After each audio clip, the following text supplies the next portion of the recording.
Hello everyone, welcome to Unacademy. मैं शुभम सिसोदिया आप सबका बहुत स्वागत करता हूं। अगर आप लोग UPSC CSC exam, state PCS exam या फिर इसी तरह के लेवल के जो एग्जाम हैं उनको आप प्रिपेयर कर रहे हैं तो ये वीडियो आपके लिए बहुत जरूरी होने वाला है, क्योंकि ये एक ऐसे एग्जाम के बारे में आपको यहां पर बताने वाला हूं, एक ऐसे नोटिफिकेशन के बारे में आपको यहां पर बताने वाला हूं जो कि यूपीएससी के द्वारा भी रिलीज करा गया है।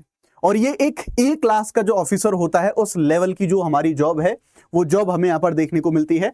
आप इंपॉर्टेंट चीजें कुछ, यानी कि इसका सिलेबस क्या है, नोटिफिकेशन क्या इंपॉर्टेंट है, कौन कौन भर सकता है, क्या पैटर्न होता है, क्या डेट है, सर्टिफिकेट कैसे बनवाएंगे, सब कुछ आपको मैं इस वीडियो के अंदर यहां पर बताने वाला हूं। ध्यान रखिएगा, मैं आप सबको रिकमेंड करना चाहूंगा, अगर आप लोगों की एज यहां पर आती है, यानी कि 20 से लेके 25 साल तक की रेंज में आप आते हैं, जो कि एज लिमिट में आपको बताऊंगा, तो आप इस एग्जाम को जरूर भरें। क्योंकि ध्यान रखेंगे, जो स्टेट पीसीएस से डीएसपी के इक्विवेलेंट आपको जो पोजीशन है, जो रैंक है, वो इस एग्जामिनेशन के थ्रू मिलती है।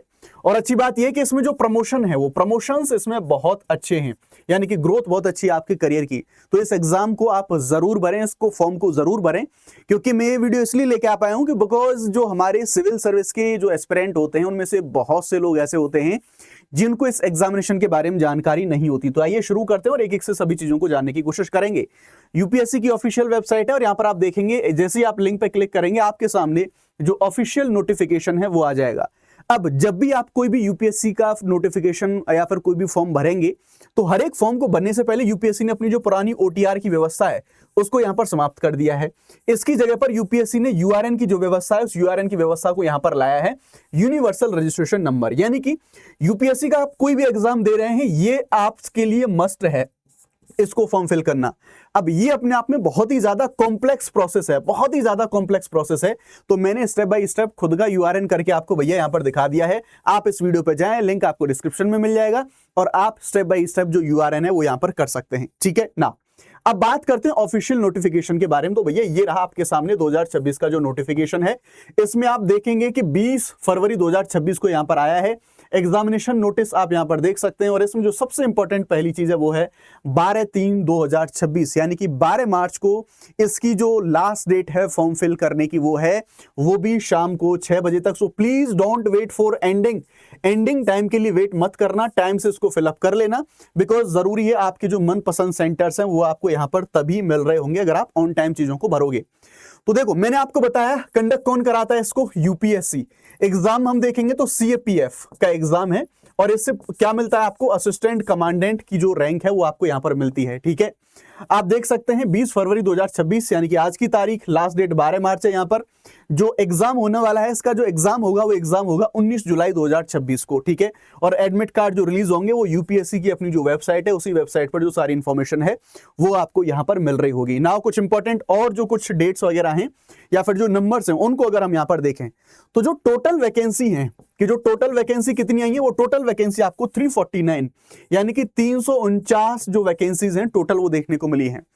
अब जो हमारी सीएपीएफ होते हैं, यानी कि जो हमारे सारे के सारे ऐसे जो फोर्सेस हैं उनको ब्रेकआउट अगर आप यहां पर करेंगे, बीएसएफ में 108 यानी कि सबसे ज्यादा, सीआरपीएफ जो कि सबसे ज्यादा लोगों की पसंद होती है 106, आईटीबीपी में 12, एसएसबी में 53 और सीआईएसएफ के अंदर 70, यानी कि सीआरपीएफ और जो सीआईएसएफ है वो सबसे ज्यादा लोगों की चॉइस होती है। यानी कि टोटल जो है वो 349 जो सीट है उन पर कॉम्पिटिशन होने वाला है ना। अब इसमें 10% जो वैकेंसीज हैं वो रिजर्व होंगी, किसके लिए, एक्स सर्विसमैन हैं उनके लिए, और आपके अकॉर्डिंगली एससी एसटी ओबीसी जो भी रिजर्वेशन के मानक हैं सारे के सारे यहां पर फॉलो आपके हो रहे होंगे। अब हम बात करते हैं कौन कौन इस एग्जाम को दे सकता है। जरूरी जानकारी, जो सिंपल सी बात है, जो हमारे सारे सिटीजन्स हैं वो यहां पर देंगे। एज लिमिट शुड बी 20 से लेके 25 साल तक की अगर आपकी उम्र है, अगर आप इस उम्र के दौरान हैं, आपकी ठीक ठाक आपने यूपीएससी या फिर किसी स्टेट पीसीएस एग्जाम की तैयारी करी है, तो आप जरूर से इस एग्जाम के फॉर्म को भरें। यानी कि आपकी जो जन्म तिथि है, आपकी जो डेट ऑफ बर्थ है, इट शुड बी बिटवीन 2 अगस्त 2001 से लेके 1 अगस्त 2006, यानी कि इसी के बीच में होनी चाहिए, ना तो इससे पीछे ना इसके बाद की, तो आप एलिजिबल नहीं होंगे। इस डेट के बीच में अगर आप पैदा हुए हैं तो ही आप एलिजिबल हैं इस एग्जाम के फॉर्म को फिलअप करने के लिए। एज रिलैक्सेशन, यानी कि जो हम देखेंगे यहां पर जो बात करी गई है ना एज की, कि कौन कब तक जो फॉर्म है वो भर सकता है, इसमें कुछ रिलैक्सेशंस दिए गए हैं। एससी एसटी वालों को 5 साल का मिलेगा, ओबीसी वालों को 3 साल का, और बाकी लोगों को हम देखेंगे जो सिविलियन सेंट्रल गवर्नमेंट सर्वेंट्स हैं 5 साल का, उनको एक्स सर्विसमैन को 5 साल का। ठीक है ना। क्या एजुकेशनल क्वालिफिकेशंस आपको यहां पर मिलेंगी, क्या क्या आपके सामने क्वालिफिकेशंस होनी चाहिए? तो भाई साहब बैचलर डिग्री एक रिकॉग्नाइज्ड जो यूनिवर्सिटी है वो होना चाहिए। फाइनल ईयर के जो स्टूडेंट्स हैं, यानी कि जो बोलते हैं हमारा अपीयरिंग, ठीक है, जो अपीयरिंग होते हैं वो भी जो है अप्लाई कर सकते हैं, लेकिन उनको इंटरव्यू के टाइम पर उनको जो अपने ओरिजिनल डॉक्यूमेंट्स हैं उनको आपको पेश करना पड़ेगा यूपीएससी के सामने। एज रिलैक्सेशन मैं आपको ऑलरेडी यहां पर बता चुका हूं कि किस किस के सामने किस किस को कितने कितनी क्या चीजें मिलेंगी ना। अब देखो, जो सिविल सेवा के एग्जामिनेशंस होते हैं उनमें सामान्यतः ऐसा कुछ मेडिकल या फिर फिजिकल जो रिक्वायरमेंट्स हैं वो नहीं होती हैं, लेकिन सिंस ये सीएपीएफ का एग्जाम है तो सीधी सी बात है कुछ आपको जो रिक्वायरमेंट्स हैं उन रिक्वायरमेंट्स को आपको फॉलोअप करना होगा। जस्ट फॉर एग्जांपल आपकी हाइट इसके बीच में होनी चाहिए। जैसे आप देखेंगे अगर आप जनरल से हैं, एसटी वगैरह से हैं और अगर आप मेल हैं तो आपकी 165 जो हाइट है 165 सेंटीमीटर वो होनी चाहिए, और फीमेल है तो 157 आपकी जो हाइट है वो यहां पर होनी चाहिए। चेस्ट के बारे में बात करेंगे तो मेल के लिए 81 सेंटीमीटर अनएक्सपेंडेड होनी चाहिए और 86 सेंटीमीटर यानी कि 5 सेंटीमीटर आपको इसे एक्सपेंड करना होगा, इतना आपको कैपेबल होना चाहिए, है ना। यानी कि मिनिमम 5 सेंटीमीटर का जो एक्सपेंशन है वो तो आपको होना ही चाहिए। एक सिंपल सी बात हमें यहां पर देखने को मिलती है ना। कुछ और जरूरी जानकारियां हैं, इनको देख लेते हैं। तो पुरुषों के लिए यानी कि मैन जो है उनके लिए फिजिकल एफिशिएंसी टेस्ट, यहां पर क्या क्या आपको, तो देखो भैया 100 मीटर आपको रनिंग करना है जो मैन है उनके लिए 16 सेकंड के अंदर, 800 मीटर रन करना है आपको 3 मिनट 45 सेकंड के अंदर, लॉन्ग जंप 3.5 मीटर 3 चांस आपको मिलेंगे, 3 चांस में आपको ये करना होगा, शॉर्ट पुट आपको 7.26 केजी का 4.5 मीटर ये होना चाहिए। तो ये कुछ मैन के लिए, और वुमेन्स है यानी कि जो फीमेल है उनके लिए 100 मीटर 18 सेकंड में, यानी कि उनको 2 मीटर जो 2 सेकंड वो एक्स्ट्रा दिए गए हैं, 800 मीटर 4 मिनट 45 सेकंड में, लॉन्ग जंप 3.0 मीटर यानी कि 3 चांस उनको भी मिलेंगे, और जो अगर कोई महिला प्रेग्नेंट है तो उसके लिए जो स्पेशल प्रोविजंस हैं वो यहां पर लागू हो रहे होते हैं। अब ये जो एग्जाम है, एग्जाम के स्टेजेस क्या क्या हैं, यानी कि जो एग्जाम है वो एग्जाम किन किन पड़ाव में होता है, क्या क्या एग्जाम के चरण होते हैं उनको देखते हैं। तो सबसे पहले 19 जुलाई 2026 यानी कि जो एग्जाम है हमारा इस डेट को होने वाला है। अब देखो ये सामान्यतः अगर मैं मोटा मोटी बात करूं तो इस एग्जाम के सामान्यतः कई जो हमारे अगर मेडिकल और जो हमारे फिजिकल जो चीजें हैं उनको हटा दूं तो सबसे पहले आपका जो एक एग्जाम है, एक तो 2 एग्जाम होते हैं बेसिकली यहाँ पर, एक तो होता है आपका एमसीक्यू बेस्ड और एक होता है आपका यानी कि ऑब्जेक्टिव, और एक होता है आपका सब्जेक्टिव यानी कि डिस्क्रिप्टिव टाइप। जो पहला पेपर होगा आपका वो 250 नंबर का होता है, इसमें जनरल एबिलिटी और इंटेलिजेंस पूछा जाता है, ऑब्जेक्टिव टाइप का ही होगा, इंग्लिश और हिंदी में, और नेगेटिव मार्किंग डेफिनेटली इसमें एप्लीकेबल होती है। दूसरा जो पेपर होगा वो 200 मार्क्स का, तो आप देखेंगे 200 प्लस 250 यानी कि जो आपका एग्जाम होगा रिटन वो आपका 450 का देखने को मिलेगा, प्लस 150 आप इसमें देखेंगे, इसमें इंटरव्यू हो जाता है आपका 150 का, तो टोटल होगा ये आपका 600। ठीक है, इसमें से आपकी जो मेरिट है वो यहां पर लग रही होती है। सेकंड जो आपका पेपर होता है उसमें जनरल स्टडीज, ऐसे कॉम्प्रीहेंशन, ऐसे इंग्लिश और हिंदी में, और प्रीसेस एंड कॉम्प्रीहेंशन इंग्लिश में आपको देखने को मिलता है। Minimum qualifying marks in each paper ये होने चाहिए, तभी आप आगे के लिए क्वालिफाई होंगे। पेपर जो दो है वो आपको एक हम देखेंगे तभी इवेल्युएट होगा, अगर आप पेपर 1 में क्वालिफाई होते हैं तो तभी आपका जो सेकंड है वो इवेल्युएट होगा। तो ये मैंने आपको कुछ यहां पर देखा। हम देखेंगे पीएसटी यानी कि जो हमारा फिजिकल स्टैंडर्ड है वो मैं आपको बता चुका हूं, वेट, चेस्ट एंड हाइट उनके बारे में, ठीक है, और जो पेट हैं उनके बारे में भी आपको मैं यहां पर बता चुका हूं। अब जो मेडिकल एग्जामिनेशन है, इस मेडिकल एग्जामिनेशन के बारे में बात करेंगे तो डेजिग्नेटेड जो सेंटर्स होते हैं उन सेंटर्स पर आपका मेडिकल एग्जामिनेशन होगा, और आपको जो मेडिकल स्टैंडर्ड्स होते हैं उनको आपको मीट करना पड़ेगा, तब आप आगे जाके क्वालिफाई होंगे। और जैसा मैंने आपको बताया कि 250 प्लस 200 यानी कि 450 और प्लस 150, इसका जो 150 क्या आपका इंटरव्यू, तो टोटल कितना हो जाएगा, ये टोटल हो जाएगा आपका 600।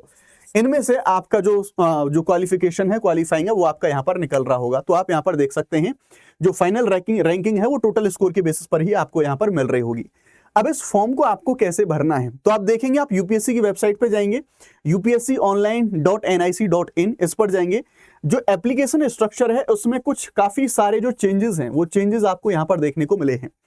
जैसे मैंने बताया कि पहले जो ओटीआर व्यवस्था होती थी उसको समाप्त करके अब क्या कर दिया गया है, अब उसे यूआरएन बना दिया गया है। सबसे पहले अगर ये मैं बिगिनर के लिए बता रहा हूं, एक ऐसा व्यक्ति जिस व्यक्ति ने कभी भी यूपीएससी का कोई भी कैसा भी फॉर्म फिलअप नहीं किया है उसके लिए मैं यहां पर बता रहा हूं कि सबसे पहले तो आपको अपना अकाउंट क्रिएशन करना होगा। अकाउंट क्रिएशन में आपको क्या है, आपका जो जीमेल है और आपका जो कॉन्टैक्ट नंबर है केवल वो वेरीफाई होंगी। दूसरा और सबसे मुश्किल आता है आपका यूआरएन यानी कि यूनिवर्सल रजिस्ट्रेशन नंबर, जिसके लिए मैंने आप सब लोगों के लिए स्पेशली अलग से वीडियो बना लिया है। स्टेप बाय स्टेप मैंने आपको वहां पर यूआरएन भर के दिखाया, तो आप यूआरएन देख लीजिएगा। उसके बाद आएगा आपका सीएएफ। सीएएफ का मतलब होता है कॉमन जो एप्लीकेशन फॉर्म है वो आपको यहां पर फिलअप करनी पड़ेगी। और उसके बाद एग्जाम स्पेसिफिक मॉड्यूल यानी कि जिस एग्जाम के लिए आप फॉर्म भरना चाहते हैं उसको आपको, जैसे मान लो आपको सिविल सर्विस के लिए बनना है तो सीएसई वाला बनना होगा, सीएपीएफ वाला बनना है तो फिर सीएपीएफ का जो एग्जाम आपको देना है। यानी कि बाकी तीनों के तीनों जो ऑप्शन है वो सभी एग्जामिनेशन के लिए बराबर हैं, लेकिन लास्ट वाला जो ऑप्शन होगा एग्जामिनेशन स्पेसिफिक मॉड्यूल, ये अलग अलग एग्जाम के लिए आपको देखने को यहां पर मिल रहा होगा। एक बार जब आप इन तीनों चरणों से निकल जाते हैं तो फिर बाद में आपको केवल ये वाला स्पेसिफिक एग्जामिनेशन वाला है वो भरना पड़ेगा बार बार जब भी आप सारे एग्जामिनेशन देंगे। कुछ इंपॉर्टेंट चीजों के बारे में बताते हैं। तो देखो भैया, यूपीएससी ने इस पैटर्न को लगभग हर जगह यहां पर अपनाया है। लाइव फोटो कैप्चर है वो मैंडेटरी होगा, यानी कि आपके सामने, और जो यूपीएससी ने यहां पर बताया कि यहां पर जो 3/4 हिस्सा है वो यहां पर होना चाहिए, इतने लेवल का वो फोटो आपका लाइव कैप्चर होगा। आपको 3 सिग्नेचर जो है वो ब्लैक इंक में यहां पर आपको करने पड़ेंगे। अब देखो, ये बहुत बड़े इश्यूज हैं, बहुत सारे लोगों को समस्या आती है, तो अभी बता देता हूं आपको कि सिग्नेचर आपको करने कैसे हैं। जस्ट फॉर एग्जांपल एक व्हाइट पेपर लेना, ठीक है, इट शुड बी व्हाइट और ब्लैंक पेपर होना चाहिए, और इस पर आपका ब्लैक पेन होना चाहिए, और ये ब्लैक पेन बॉल पेन होना चाहिए, ना कि जेल पेन, राइट। अब आपको करना क्या है, ऐसे नंबरिंग करना 1 2 3 ऐसे नंबरिंग करोगे। जस्ट फॉर एग्जांपल मान लो मेरे कोई सिग्नेचर हैं तो मुझे एक जैसे सिग्नेचर साफ शुद्ध अपने सिग्नेचर ऐसे करने होंगे, ठीक है, और तीनों ऐसे एक जैसे तीनों सिग्नेचर होने चाहिए।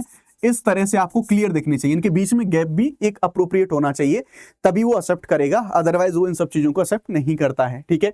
एक बार अगर आपने इसको भर दिया तो कोई भी आपको करेक्शन का मौका नहीं मिलेगा, ना कोई विड्रॉल का, और साथ ही साथ जो हार्ड कॉपी है वो रिक्वायर्ड आपको नहीं होगी, बट आप पीडीएफ जरूर प्रिंट करके रख लेना। अब बात करते हैं फीस के बारे में। 200 रुपए फीस है, और फीमेल कैंडिडेट हैं और SC ST वाले हैं उनके लिए फीस में कोई भी उनसे फीस है वो यहाँ पर डिमांड नहीं करी गई है। फीस कैसे भर सकते हैं, नेट बैंकिंग से, यूपीआई डेबिट, तो भैया यूपीआई सिंपल है सबसे ज्यादा, QR जनरेट करना और सिंपल सा 200 रुपए चुपचाप से पेमेंट कर देना यूपीएससी के सामने, ठीक है। कुछ इंपॉर्टेंट इंस्ट्रक्शंस हैं उनको बात कर लेते हैं यहाँ पे, राइट। यूपीएससी, चाहे आप सीएससी एग्जामिनेशन के बारे में बात करो, सीएपीएफ के बारे में बात करो, जितने भी एग्जाम के बारे में बात कर लो, यूपीएससी हेवीली रिकमेंड कर रहा है आधार कार्ड को, राइट, आधार कार्ड को, कि भैया आधार कार्ड का ही इस्तेमाल करें। इवन जब आपका एग्जाम होगा तो ड्यूरिंग एग्जाम जो आधार वाले लोग हैं उनके वेरिफिकेशन में थोड़ी सी तेजी देखी जाएगी, ऐसा यहां पर बताया जा रहा है बहुत सारे लोगों के द्वारा। वन टाइम रजिस्ट्रेशन रिक्वायर्ड होगा, यानी कि जो यूआरएन के बारे में हम बात कर रहे हैं, एक तरीके से समरी है पूरी। आपको जो एग्जाम सेंटर है वो चूज करना होगा केयरफुली, जो भी आप नजदीकी चाहते हैं, ठीक है। कोई भी सेंटर में बाद में बदलाव नहीं होगा, और जो ई एडमिट कार्ड है वो आपको ऑनलाइन मिल जाएंगे एग्जाम से कुछ दिन पहले। ओरिजिनल जो डॉक्यूमेंट है आपके, जो भी मार्कशीट हो, डिग्री हो, सर्टिफिकेट्स हो, सारी चीजें जब इंटरव्यू का टाइम आ जाएगा उस समय तक सारे डॉक्यूमेंट आपके अप टू डेट हो यहाँ पर होने चाहिए ना। अब बहुत सारे लोगों को सर्टिफिकेट में इश्यू आता है कि भैया कौन सा सर्टिफिकेट कहां से बनाए। तो देखो, नॉन क्रीमी लेयर का सर्टिफिकेट है ओबीसी का, ये कब से कब तक का होना चाहिए, तो भैया ये 2022, 23, 24, 25 इस टाइप का होना चाहिए। ये 1/4/2025 और 12/3/2026 यानी कि जो लास्ट डेट है फॉर्म भरने की, उससे पहले का इशू होना चाहिए और इसके बाद का इशू होना चाहिए। तो ओबीसी के जो हमारे सर्टिफिकेट हैं उनसे लेके सारे डाउट खत्म। देन ईडब्ल्यूएस के बारे में बात करेंगे, तो भैया इसमें इनकम और असेट सर्टिफिकेट है, वो आपके फाइनेंशियल ईयर 2024-25 के जो है वो आपके यहाँ पर लग रहे होंगे। ये 1/4/2025 के बाद का ये है जो हमें देखना चाहिए, और इसमें कोई भी कैटेगरी में चेंज नहीं होगा। This is very very important. According to supreme court judgment, यहां पर आप देखेंगे यूपीएससी क्लियरली कह देता है कि सोच समझ के भरना। जब भी आप फॉर्म फिल कर रहे हैं तो ड्यूरिंग फॉर्म फिलिंग ध्यान रखिएगा, जो भी कैटेगरी आप क्लेम कर रहे हैं उसी कैटेगरी में बने रहें। आप एक बार भरने के बाद में कैटेगरी में कोई भी फिर बदलाव है वो आप बदलाव नहीं करें, ठीक है। रेयर गवर्नमेंट नोटिफिकेशन अगर केस आ जाते हैं तो उनको यहां पर छोड़ दिया गया है। बाकी मैंने सिलेबस आपको पूरा बता दिया है कि सिलेबस क्या क्या होगा, वो आप देख सकते हैं यहाँ पर। और ये एक तरीके से पूरी की पूरी जो समरी है वो मैंने यहाँ पर लगा दी है। टोटल जो वैकेंसी है यहाँ पर थोड़ा सा डेटा गलत है तो आप इसे इग्नोर कर दें। बाकी अब तक का सारा डेटा है वो मैंने आपको यहाँ पे बता दिया है, ठीक है ना। अब अगर आप लोग यूपीएससी सीएससी की प्रिपरेशन के लिए या फिर उस लेवल के किसी एग्जामिनेशन के लिए आप प्रिपेयर करना चाहते हैं, आप अनअकैडमी के साथ जुड़ सकते हैं हमारे प्लस कोर्सेज के साथ। 17,999 के अंदर आप हमारे साथ जुड़ सकते हैं और फॉर मैक्सिमम डिस्काउंट आपको SSYT लाइव इस कोड का आपको इस्तेमाल करना पड़ेगा फॉर द मैक्सिमम डिस्काउंट। ठीक है, 55% डिस्काउंट मिलता है आपको। These are the discounted prices और ये हमारे सारे बैच हैं, हिंदी इंग्लिश बाइलिंगुअल सारे के सारे बैचेस लाइव हो चुके हैं। अपनी प्रिपरेशन को मजबूत बनाने के लिए 19,999 में आप लोग हमारा जुड़ सकते हैं हमारे साथ यहाँ पर फॉर जो भी टेस्ट सीरीज है उस टेस्ट सीरीज के लिए। अब बात आती है कि देखो, आप अगर यूपीएससी के ट्रेंड देख रहे होंगे तो आपको समझना होगा कि यूपीएससी के जितने भी सारे एग्जामिनेशन हो रहे हैं, तो यूपीएससी का आप कोई भी एग्जाम दें, आपको ध्यान रखना होगा आपको उसके लिए सभी यूपीएससी के द्वारा कंडक्ट कराए जाने वाले जो पीवाईक्यू हैं वो प्रिपेयर करने होते हैं। जस्ट फॉर एग्जांपल आप सिविल सर्विस एग्जाम की प्रिपरेशन कर रहे हैं तो आपको सीएपीएफ रहा, सीडीएस रहा, आपको जियो साइंटिस्ट रहा, उनके भी पीवाईक्यू प्रिपेयर करने होते हैं ना। सेम वे अगर आप इस एग्जाम के लिए प्रिपेयर करना चाहते हैं तो अनअकैडमी प्लेटफॉर्म पर यानी कि अनअकैडमी के ऐप पर मैं आपको यूपीएससी सीएससी के टॉपिक वाइज 30 ईयर के पीवाईक्यू सॉल्व करा रहा हूं। ये थीम वाइज हैं, एक टॉपिक के पिछले 30 वर्षों में किस किस कौन कौन से पीवाईक्यू पूछे गए हैं। आपको डिस्क्रिप्शन में स्पेशल क्लासेस का लिंक मिल जाएगा। डेली इवनिंग में 9 PM पर आप मेरे साथ यहां पर जुड़ सकते हैं फॉर दीज फ्री क्लासेस, जो कि कंप्लीटली यहां पर आपको फ्री देखने को मिल जाएंगी। तो इन सभी चीजों के साथ आप हमारे साथ यहां पर अनअकैडमी प्लेटफॉर्म पर जुड़ सकते हैं। Thank you very much. जय हिंद, जय भारत।